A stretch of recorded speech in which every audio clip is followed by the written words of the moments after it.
When you advised Mr. Beal that your father would be sending his most recent financial statement, did you discuss the financial statement with your father before it was sent? I don't believe so. I'm not sure what it means by recent financial statement. So I don't. You wrote it, ma'am. What did you mean? Like I said, I don't remember the email I could have meant. I don't know. It could have been on the property. It could have been on any number of things. So I just don't know. That's not what your email says. My father will send you his most recent financial statement. The prior sentence, you mentioned that you were including marketing materials on the property as well as our projections. And in our, you were referring to the Trump Organization, right? Or his and ours, yes. I mean, I use them a little interchangeably, but yeah, I don't know. I think the last sentence is clear. My father will this is your statement. My father will also send you his most recent financial statement.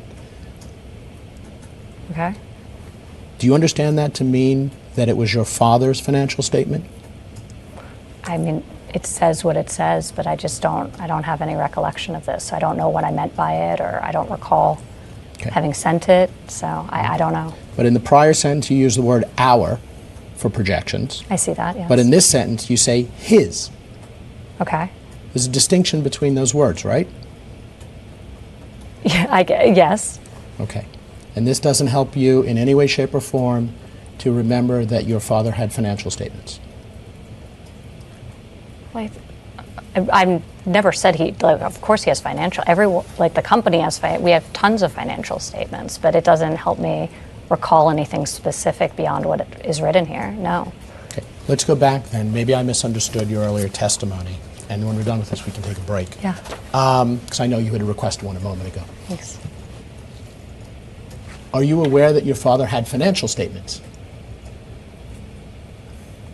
I mean, we have a huge business and we have assets, and each one of them has tons of both projections and statements. So we have, yes, many.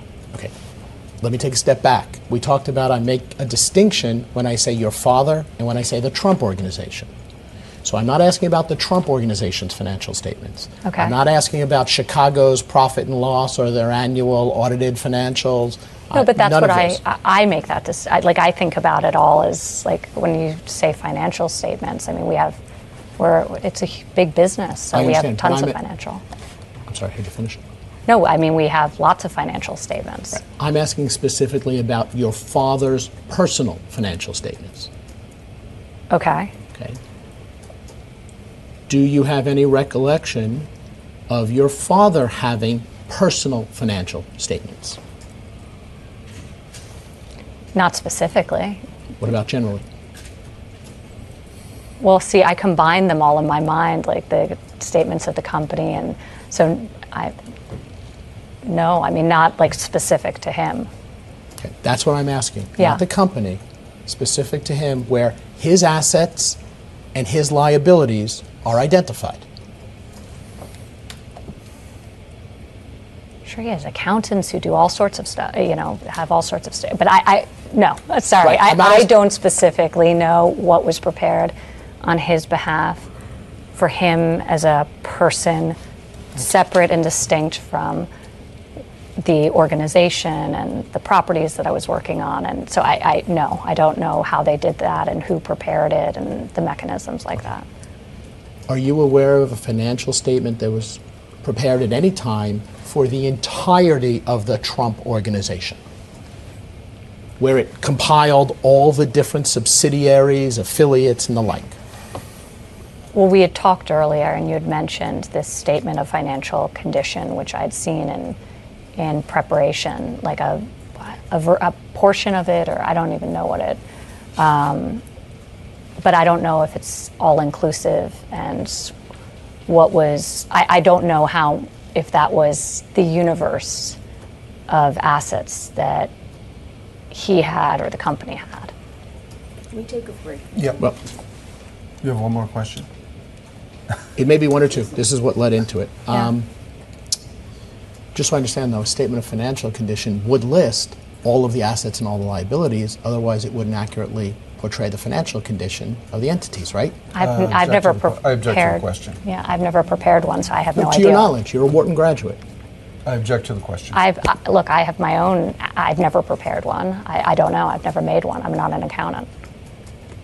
And as you sit here today, you don't know whether it would include all assets and all liabilities? I don't know. Okay.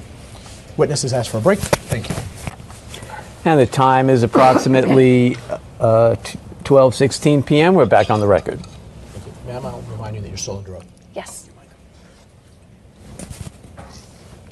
It's here, I have. Oh, okay. Take it off and I'll put it on.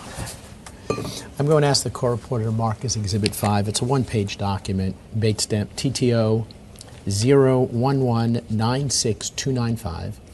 It's an email from you to richardbyrne@db.com. Yep, thank you. I can't reach that far.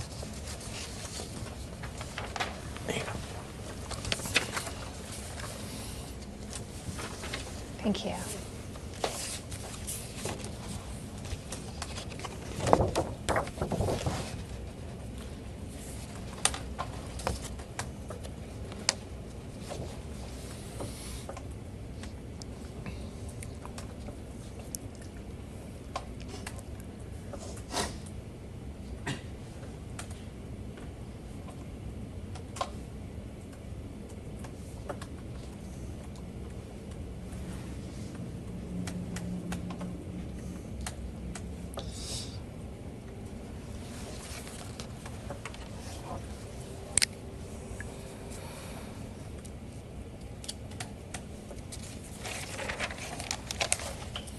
I'd also note for the record, the date is November 16th, 2011 of the email.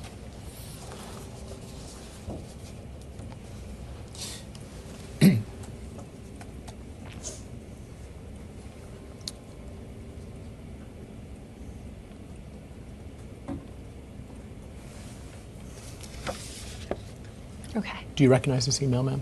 I don't know. Okay. Does this appear to be an email that you sent to Mr. Byrne in or about November 2011? It does, yes. Okay. Do you have any reason to believe this was not sent by you to Mr. Byrne? I don't know. Okay. You mentioned earlier that Mr. Byrne's name sounded familiar to you at Deutsche Bank. Yes. Does this refresh your recollection as to his involvement, if any, with respect to the Doral transaction? Other than the name sounds. Approximately 7:09, and this concludes today's testimony given by Ivanka Trump. The total number of media units used was 6.